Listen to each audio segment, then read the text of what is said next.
भारत के राफेल लड़ाकू जेट किसी भी वक्त पाकिस्तान में घुसकर आतंकी हाफिज सईद जैसे आतंकियों का सफाया कर सकते हैं।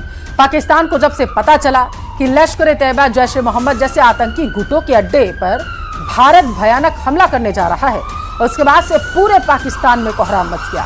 अगले 24 घंटे में किसी भी वक्त पाकिस्तान के खिलाफ ऑपरेशन हो सकता है।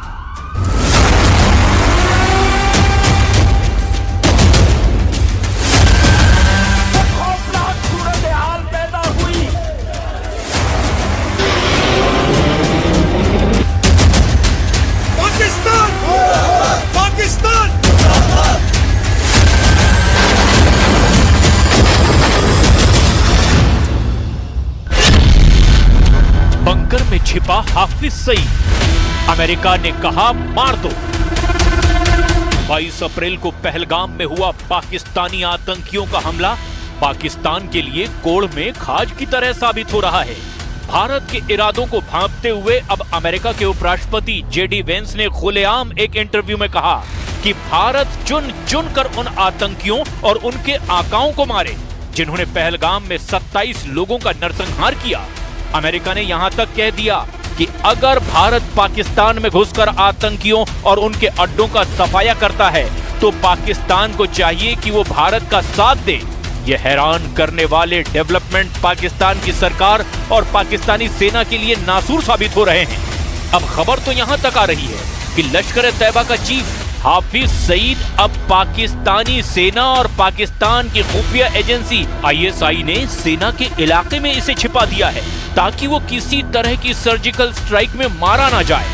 हम आपको यही दिखाने जा रहे हैं कि अब ये पूरी तरह से साफ हो चुका है कि भारत आतंकियों से बदला लेने जा रहा है, फिर चाहे वो POK में हो या LOC में या फिर पाकिस्तान के अंदर कहीं भी छुप कर बैठे हों।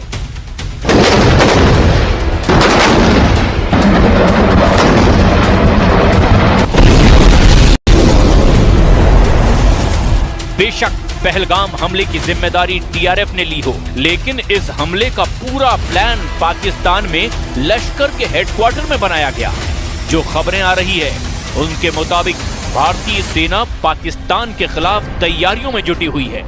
जब भी अटैक होगा इतना घातक होगा कि पाकिस्तान की सेना की नींव हिला देगा।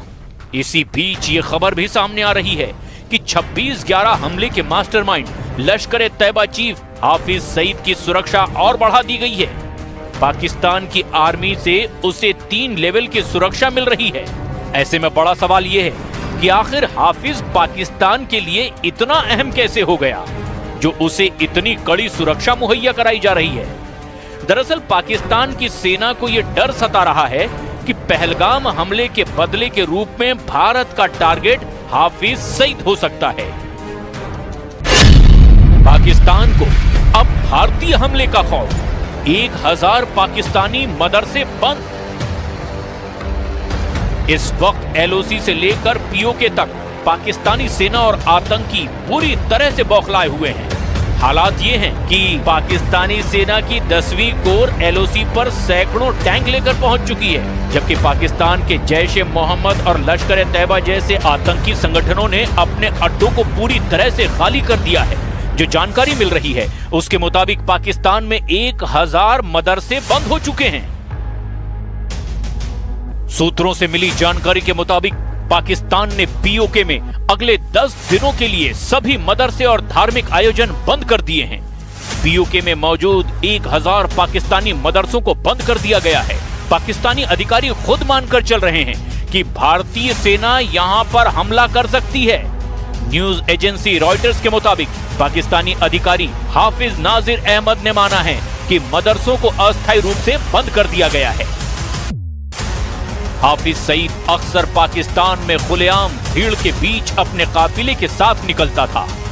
उसको पाकिस्तान की सेना और खुफिया एजेंसियां सुरक्षा देती हैं, लेकिन उन्हें पता था कि पहलगाम हमले के बाद हालात ऐसे होंगे कि किसी तरह की सुरक्षा काम नहीं आएगी। लिहाजा हाफिज सईद को अब आर्मी अफसरों की कॉलोनी में छिपा दिया गया है। हाफिज सईद को पाक आर्मी ने 3 बुलेट प्रूफ गाड़ियां दी हैं। हाफिज सईद की गाड़ी का ड्राइवर भी पाक आर्मी का रिटायर एसएसजी पैरा कमांडो है।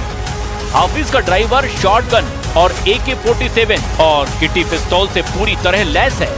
लश्कर के ट्रेंड आतंकी कोड वर्ड में हाफिज सईद को तायाजी कहते हैं।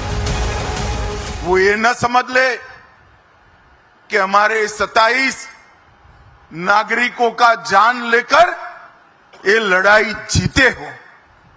मैं सभी आतंक फैलाने वालों को कहना चाहता हूं कि लड़ाई का अंत नहीं है, एक मकाम है। हर व्यक्ति को चुन चुन कर जवाब भी मिलेगा, जवाब भी लिया जाएगा। इधर दूसरी तरफ पाकिस्तानी सेना की पोस्ट ने नियंत्रण रेखा यानी कि लाइन ऑफ कंट्रोल के उस पार कुपवाड़ा, बारामूला, पुंछ, नौशेरा और जम्मू और कश्मीर केंद्र शासित प्रदेश के अखनूर क्षेत्रों के सामने बिना किसी उकसावे के छोटे हथियारों से लगातार 9 दिन से फायरिंग कर रहे हैं, जिसका जवाब भी भारतीय सेना दे रही है।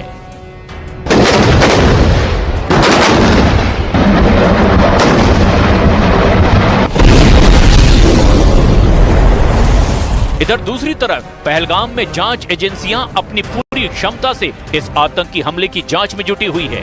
उस पर अब बहुत बड़े खुलासे होने लगे हैं। दावा तो यहां तक किया जा रहा है कि TRF के इन आतंकियों के पास चीन से बने सैटेलाइट फोन थे, जिसकी मदद से न सिर्फ आतंकियों ने टूरिस्ट को मारा, बल्कि नरसंहार करने के बाद इसी सैटेलाइट की मदद से घाटियों में गुम भी हो गए।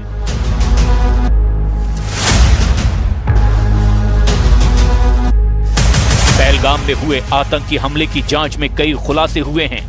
NIA की जांच टीम इस बात पर ध्यान दे रही है कि आतंकी घाटी में कैसे घुसे और कैसे वहां से निकले भी। वो ये भी पता लगाने की कोशिश कर रहे हैं कि आतंकियों की किसने मदद की।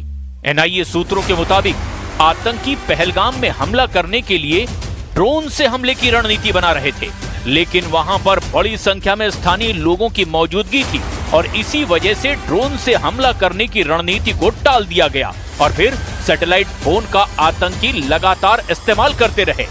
इसके अलावा भी सुरक्षित बचे लोगों और चश्मदीदों की गवाही ली जा रही है। कई बयान दर्ज किए गए हैं।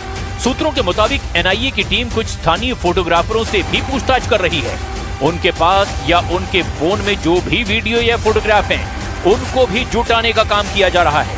पहलगाम आतंकी हमले की प्लानिंग पाकिस्तान में बैठे आतंकी संगठन लश्कर-ए-तैयबा के आकाओं ने की। कश्मीर के बैसरन घाटी में खून खराबे के लिए उन्हें पाकिस्तान में ट्रेनिंग दी गई। जांच से पता चला कि आतंकवादी कोकरनाग के जंगलों में 20 से 22 घंटे पैदल चलकर आए थे। आतंकियों ने एक लोकल कश्मीरी और एक टूरिस्ट से मोबाइल फोन छीना था। हमले में 4 आतंकवादी शामिल थे, जिनमें 3 पाकिस्तानी और एक स्थानीय आदिल ठोकर हुसैन था।